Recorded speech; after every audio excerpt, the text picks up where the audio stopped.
Enterprise risk management must focus on opportunities and provide insight into overcoming obstacles to realizing those opportunities on both a strategic and tactical level. The strategic risks that companies face can be classified into 7 broad categories.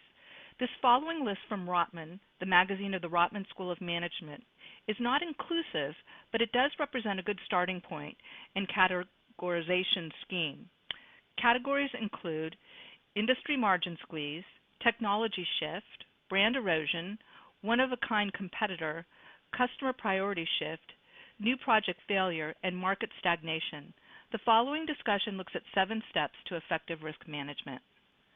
This presentation will explain management's role. It will look at the context. It will also help you to identify and prioritize risk and events.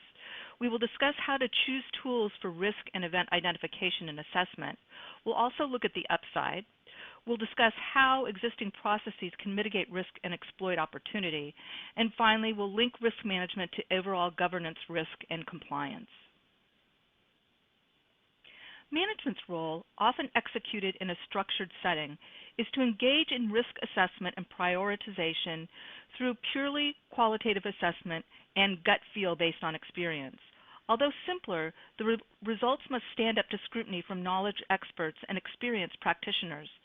Qualitative screening of risks is also useful in making an initial assessment of the level of risk. More detailed quantitative analysis may follow. Management must ensure that the initial risk identification and assessment is comprehensive and balanced between internal and external sources of risk. The focus must be on anticipating strategic and emerging events. Risk management begins with establishing the context of the risk assessment. In the risk management literature, the context is commonly thought of as the opportunity, strategy, outcome, or process on which stakeholders want formal analysis and assurance. The strategic context, the organizational context, and the risk management context must all be considered. The assessment of the strategic context links the organization's mission and strategic objectives to the management of risk to which it is exposed. Defining the risk management context involves setting the scope and boundaries of the risk assessment process, including the time frame and specific project or activity. A context could include the entity as a whole, a business unit, a line of business, a major business process, a geographic area, or all of the above. The context is the level at which management feels the need to set strategy and assess risk. And the context defined for risk assessment must reflect the economic value of the organization and the business model for creating value. The goal is to simplify and clarify the complexity of the business, not to replicate it. The goal of risk or event identification is to produce a list of risks or events categorized into each of the 7 areas described at the beginning of this presentation. Risks in this context are potential events that, if they occur, will adversely affect the ability of the entity to achieve its objectives. By definition, managing risks is necessary to achieve the organization's strategies and objectives. The way in which risks are managed will affect the value they add and provide competitive advantage. Some events may have a positive impact. These represent opportunities. In the struggling airline industry, one of the biggest risks is excess capacity, operating costs, and the squeeze on margins. Some independent airlines have turned cost risk to a competitive advantage by minimizing fleet diversity, maximizing aircraft utilization, and reducing turnaround times. Completeness in risk or event identification is critical. Risks and events left unidentified are excluded from further analysis. Unidentified risks represent unidentified opportunities. Strategic risks should be explicitly identified even, and some would say especially, if they are apparently outside the control of the entity. For the risks or events identified, management should consider the severity, the probability, and the impact of time on the event. When will the event occur? When will it disappear? What is the rate of change in severity and probability? What is the lowest level in the business where a catastrophic risk could occur? How is that risk managed and reported? Think of an oil and gas company with hundreds of oil and gas wells, dozens of refineries, thousands of miles of pipeline, millions of gallons of petroleum product in transit or in storage. The International Organization for Standardization, often called ISO, suggests the use of checklists or risk source models to promote consideration of all risks. A range of event identification techniques might include facilitated workshops with senior management to studies of the use of event category tables. While quantitative approaches to risk assessment are attractive for their apparent precision, the variables involved in risk management are seldom sufficiently accurate. Qualitative risk tables are often used to provide a consistent assessment of severity and probability. Consider the potential positive outcomes from events and the impact of risks that do not occur.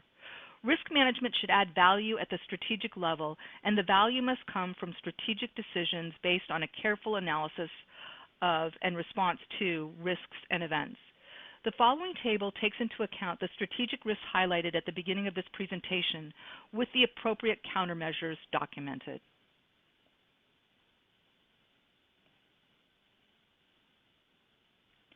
Risk assessment identifies areas where management systems and processes are required to support the achievement of objectives. Linking risks to the processes or systems that support the management of those risks creates alignment within the organization. For example, fast-growing technology companies may identify delays in product development or poor product quality as significant risk areas. Risk management connects these risks with the actual processes or organizational elements that are accountable for new product development and product quality. The significance of those processes or divisions is then understood and managed in the context of the risk identified. The value-adding potential from timely product development and product quality initiatives are maximized. Conversely, if an assessment of risk identifies a gap in the management framework, that gap can be addressed more quickly and effectively. Risk management may identify raw material shortages as a significant risk. As a result, the company may choose to put processes in place to hedge against future price increases, to seek alternative sources of supply, or to redesign products to consume less of the scarce resource. Finally, risk management will identify business processes and locations whose value to the business is low or indirect. These processes or organizational elements may be streamlined or outsourced, and the resources reassigned to more value-added activities. Risk management sits above the elements of integrated governance, risk, and compliance, but must be linked to them. The common denominator linking risk management with existing risk silos is the risk-based approach established in the Risk Management Initiative, including the language, tools, and technology for storing and managing the information produced. The organization should have one single framework for managing risk and a common language and tools for implementation across the organization. Effective operational risk management ensures the tactics necessary to support the strategies that are in place and functioning at an acceptable level of risk. Operational risk management focuses on the reliable performance of processes deemed critical to strategy. Compliance programs are essential to operate within management's discretionary boundaries and the law. More than ever before, businesses are expected to operate within the boundaries of safety, environmental, supply chain, and consumer protection laws that change from one jurisdiction to another. Financial control management provides assurance that the information management used to run the business and report to stakeholders is reliable. Stakeholders rely on complete, accurate, and timely financial reporting, and failures can have an immediate and negative impact on value. IT governance provides assurance that the technology management relies upon it operating effectively and reliably. Information technology is more than a source of cost savings. It is a source of strategic advantage. Sound IT governance practices are essential to achieving strategic goals. Audit is an essential element of governance, risk, and compliance, and provides assurance and recommendations to management and the board. Audit is relied upon to ensure all the pieces of governance, risk, and compliance are working together effectively. Mismanagement of strategic risks has been shown to be a major cause of loss of shareholder value. In the report by the Institute of Management Accountants, Evolution of Risk Management, Enterprise Risk Management, Frameworks, Elements, and Integration, 2 studies are cited as analyzing value collapse. One study is by Mercer Management Consulting and found that 10% of the Fortune 1000 lost 25% of their value within a 1-month period. Another study by Booz Allen Hamilton suggested that of 1,200 firms with market capitalizations greater than $1 billion, the primary events triggering the loss of shareholder value were strategic and operational failures. The evidence is compelling that strategic failure can cause enormous, irreversible, and sometimes sudden value loss.